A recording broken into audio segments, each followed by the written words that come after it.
Oi, oitavo A, bom dia de novo, né? Hoje é de quarta-feira, hoje é 28, né? Quarta-feira nós temos 2 aulas, né?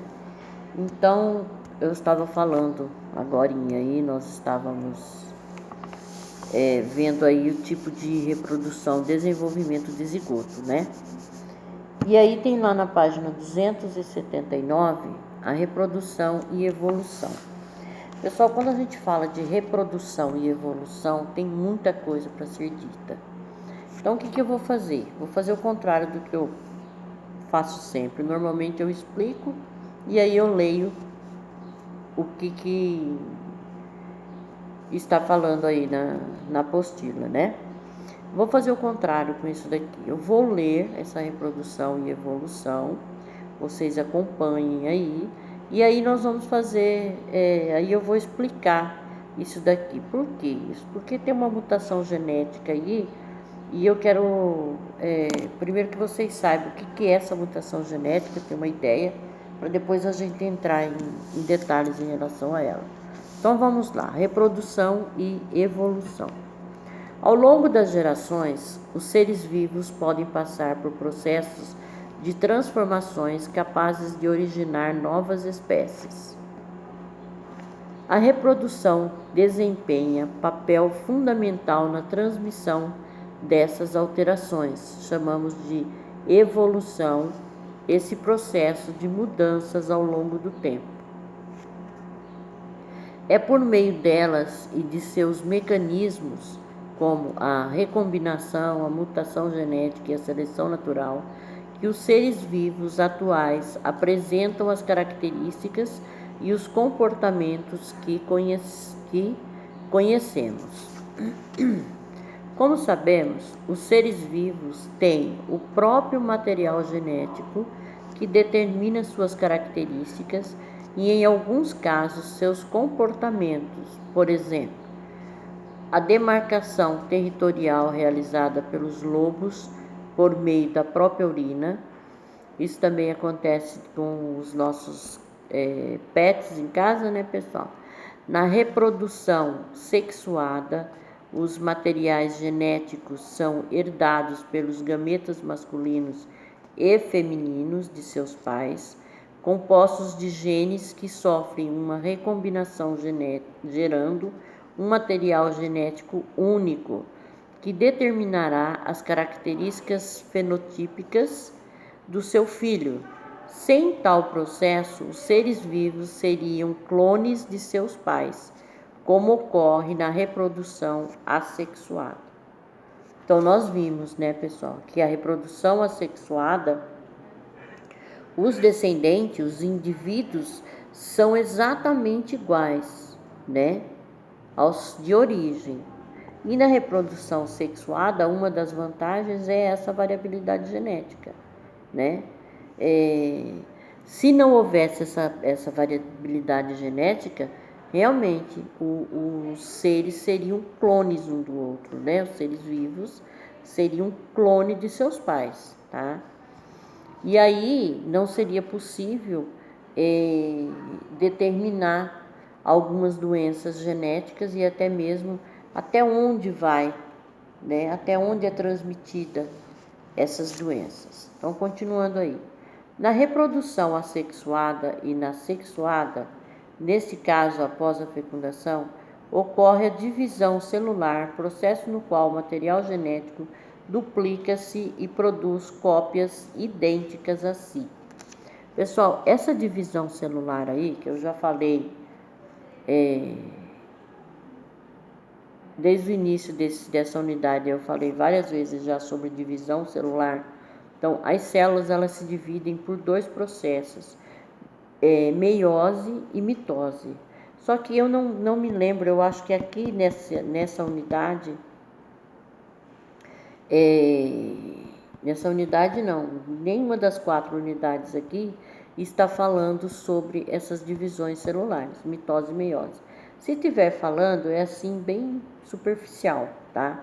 Mas a mitose e a meiose, para vocês agora, o que vocês precisam saber é que mitose e meiose é um tipo de divisão celular, tá?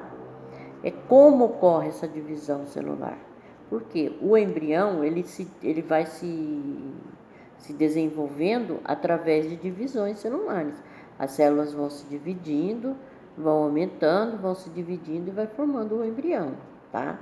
Então, por enquanto, para vocês, que vocês têm que saber que quando a gente fala em divisão celular, ocorre ou na mitose ou na meiose, essa divisão, tá? E isso daí é assunto lá do ensino médio da biologia. Então, vamos lá. Em algumas situações, o DNA, lembrando que DNA é ácido desoxirribonucleico, sofre uma alteração ao acaso durante a duplicação, podendo produzir novos genes e, consequentemente, novas características nos seres vivos. Essa modificação é chamada de mutação gênica e pode ser vantajosa, prejudicial ou neutra, nesse caso, sem causar vantagens ou prejuízo, tá? Então, pessoal, quando nós vimos lá que nós sabemos que a reprodução sexuada envolve os dois gametas, né? E o gameta é o quê? São os cromossomos, né? Os gametas estão ali nesses cromossomos. O que são os cromossomos? Nós vimos ali, né? Como se fossem os filetezinhos, né? Fica lá no núcleo da célula reprodutora, né? No caso, o gameta masculino, o gameta feminino, e ele tem esses cromossomos. Então, para uma característica do novo indivíduo, ele tem que receber, para uma mesma característica, ele recebe um cromossomo da mãe e um cromossomo do pai. Lembra que eu falei que um indivíduo possui 46 cromossomos, não é isso? 23 veio da mãe e 23 veio do pai. Esses cromossomos que são recebidos da mãe e do pai, eles pode ocorrer ali alguma alteração nesses cromossomos, tá? Eles podem vir quebrados, né, pela metade, assim. Eles podem vir, vamos supor, duplicados. Tem várias coisas que podem acontecer. Quando acontece isso, é uma mutação genética, ou seja, houve algum erro dentro desses cromossomos. Quando foi transmitido esse cromossomo, houve um erro nele. Então, a gente diz que é um cromossomo, que é uma mutação genética, tá? Essa mutação genética, ela pode vir dando benefícios ao novo ser, também pode prejudicar e pode ser uma mutação que não altere em nada. Ele está dando exemplo aqui, ó, de uma mutação genética que é a heterocromia, que é o quê? Uma pessoa aí, ó, tem a cor dos olhos diferente. Um olho é uma cor, outro olho é outra. Olha aí o que ele está dizendo. A heterocromia é um exemplo de mutação gênica neutra que tem como fenótipo olhos de diferentes cores ou mais de uma cor em um único olho. Então, pessoal, isso daqui é uma mutação genética, só que é uma mutação genética que ela não causa dano algum ao ser. O que vai acontecer? O fenótipo dela, né, a estética, o que a gente vê, que vai ser diferente, mas ela vai enxergar da mesma maneira, não vai ter mais problema, por causa disso que ela vai ter mais problemas oftalmológicos ou menos do que os outros. Não vai afetar em nada. A única coisa, tá, que vai ser afetada é a estética, é o fenótipo. Lembre que eu falei para vocês que fenótipo é o que eu vejo. Você olha para mim e você fala, bom, professora G tem a pele clara, tem o cabelo ondulado, a cor dos olhos dela é castanho, é o que eu posso olhar. Você está olhando para mim e você está dizendo as minhas características. Esses são os meus fenótipos, né? Então, é o que eu vejo. Então, existem essas mutações genéticas que, no caso aqui, ó, a cor dos olhos, pode ocorrer de um olho ter cada um ser de uma cor, como está aqui, um é meio esverdeado, azul, não sei, o outro já é um castanho bem clarinho, né? Essa mutação genética que pode acontecer também, que vamos supor, os dois olhos terem duas, três cores, tem uma cor assim que você não define. Vou falar, é meio cor de mel, é meio marrom, é meio castanho, é meio cinza. E ele apresentar, de repente, dependendo do dia ou da roupa que a pessoa coloca, realça mais aquela cor dos olhos. Então, ou seja, não vai acontecer nada com essa pessoa. É simplesmente uma mutação genética. Ela pode ter um olho de cada cor ou ela pode ter os dois olhos com duas cores, com três cores nos dois olhos, né? Então isso daí é uma mutação genética que não acarreta nada. Então entendido o que é mutação genética, né? Voltando lá.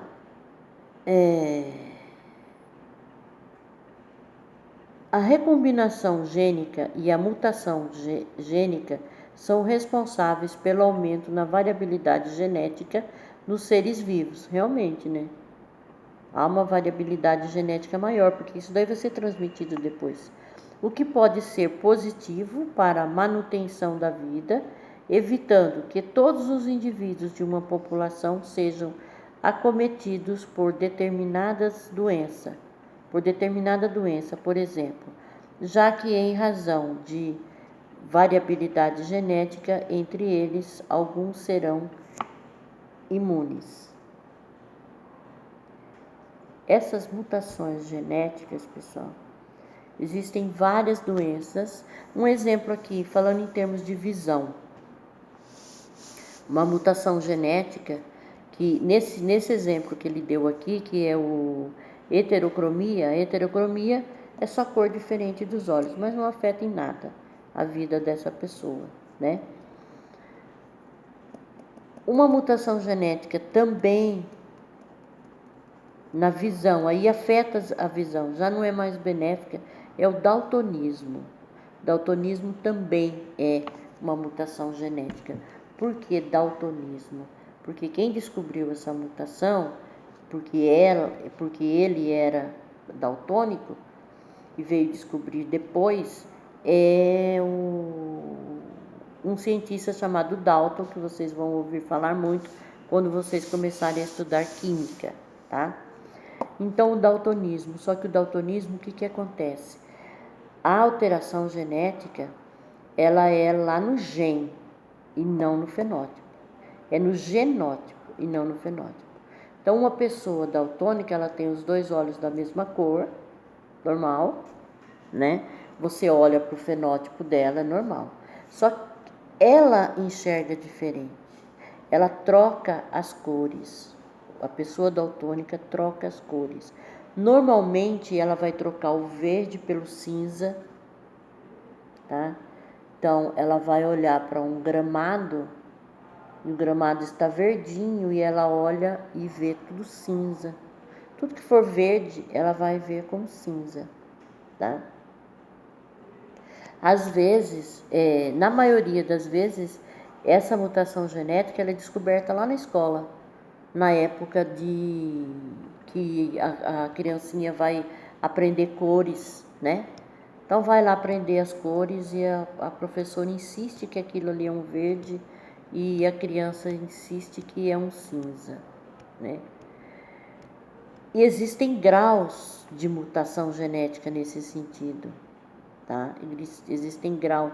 O grau mais elevado, que é raro, mas acontece, tá? É onde é um 100% de daltonismo, a pessoa enxerga tudo em preto e branco, ela não vê nenhuma cor. Deve ser uma vida assim muito triste para uma pessoa que tem daltonismo em nível total, né? Ela vai enxergar a vida em preto e branco, deve ser muito triste, né? E tem pessoas que trocam uma cor só, tipo, pode ser que a pessoa só troque o verde pelo cinza, então aí ela vai, depois de descoberta, é claro, ela vai se acostumar que tudo que ela enxerga cinza é o verde, então ela vai passar, se ela tiver que falar alguma coisa referente àquela cor, ela vai falar que é verde, apesar dela estar enxergando cinza, mas ela vai condicionar isso daí. Tem outras pessoas que elas trocam o vermelho pelo marrom, né? O amarelo pelo vermelho bem escuro. Então tem coisas assim, depende da variabilidade genética que ocorreu ali, depende da mutação que houve ali, tá? Mas tudo isso, pessoal, o daltonismo, ele é uma mutação genética e não tem cura, não tem cura. A pessoa tem que se adaptar a viver daquela forma, tá? E existem pessoas, eu já ouvi falar de casos, relatos médicos, que a pessoa descobre que é daltônico lá com 25 anos de idade. Como que essa pessoa viveu todo esse tempo trocando essas cores e nunca ninguém percebeu, entendeu? Hoje em dia os professores, eles ficam muito atentos a esse tipo de coisa, né? Qualquer alteraçãozinha que percebam na criança, já logo já manda a criança, os pais levarem a criança para o médico e tal, né? Então são mutações genéticas, tá? E convive-se com isso, tá? Por uma pessoa que troca o vermelho pelo marrom, aí ela vai tirar a carteira de habilitação. Como que ela faz com o semáforo? Ela tem que condicionar a mente dela de que quando ela olhar para o semáforo e ela ver marrom, está vermelho, ela tem que parar, está vermelho. Então é tudo condicionamento, são mutações genéticas, tá? Continuando.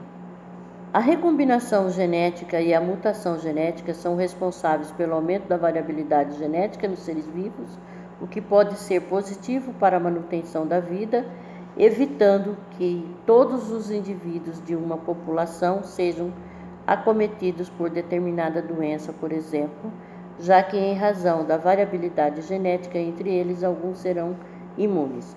Cada indivíduo enfrenta constantemente as pressões do ambiente no qual vive, como variações de temperatura, predadores e competição por alimento, água e espaço. Aqueles que tiverem características genéticas que possibilitam sua adaptação ao ambiente são mais aptos a sobreviver e se reproduzir, gerando descendentes que terão em seu material genético a mesma capacidade de adaptação. Os seres que não tiverem mecanismos adaptativos para enfrentar as pressões estarão em desvantagem e serão selecionados pelo ambiente, sendo incapazes de gerar descendentes e propagar seus genes. Um exemplo ocorre com os alces machos, que atraem as fêmeas para a reprodução ao exibirem seus chifres. Quanto maiores eles forem, mais atraídas as fêmeas estarão. Se um alce macho não desenvolver chifres, não será escolhido e não conseguirá se reproduzir, deixando de ter descendentes. É dessa maneira que ocorre a seleção entre os mais e os menos aptos, processo chamado seleção natural. É importante ter em mente, entretanto, que um indivíduo adaptado a um ambiente pode estar em desvantagem se levado a outro local.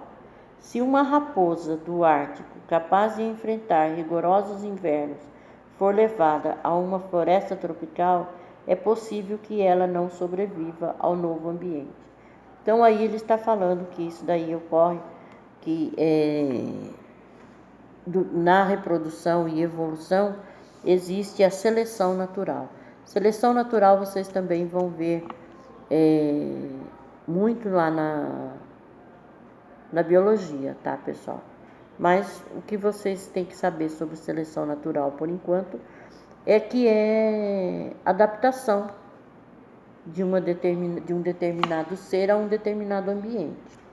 Então, às vezes, ele não consegue se adaptar a uma determinada região e não vai haver a reprodução, ele não vai evoluir, não vai reproduzir, e aquela espécie ao longo do tempo, se ela não vai se adaptando, ela vai se sendo excluída e vai deixar de existir. É isso?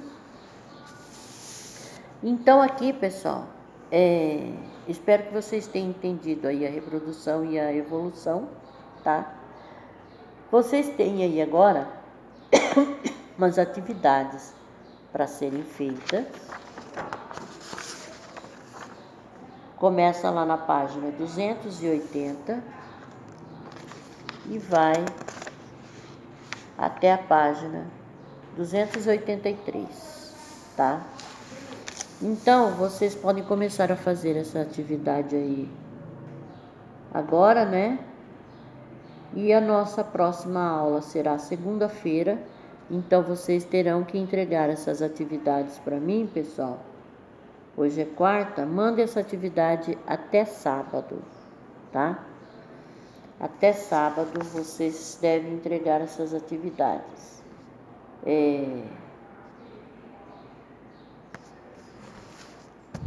Esse bimestre vai ser exatamente como o bimestre passado. As 4 unidades vão dar aí, vai valer de 0 a 10, as atividades das 4 unidades. Então, a unidade 1, vocês têm que me entregar. Hoje é quarta-feira, vocês têm até sábado para poder, até sábado, até terminar o dia de sábado, até terminar o sábado, até meia-noite, pronto. Vocês têm para me enviarem no meu privado essas atividades, tá? Então, por hoje, pessoal, é isso daí. Se alguém não conseguir fazer alguma atividade aí, entra em contato comigo pelo privado, tá? E aí, na próxima semana, nós vamos ver uma parte também bem interessante, que é hormônios e a puberdade, né? Que é o momento que vocês estão vivendo, né? Vamos ver aí o aumento desses hormônios, ou o aparecimento e o aumento dos hormônios, tá? E o que cada um deles causa nos aborrecentes, né? Que são vocês aí, espinhas, o fato de não estarem contentes com nada, um dia que é uma coisa, outro dia que é outra, tudo isso aí é feito de taxa hormonal, mas isso daí é assunto para a próxima aula, tá bom? Então por hoje é só, não esqueçam de fazer essas atividades. Tem mais um tempinho dessa aula aqui, vocês podem começar a fazer, tá? Até mais, pessoal. Beijo a todos.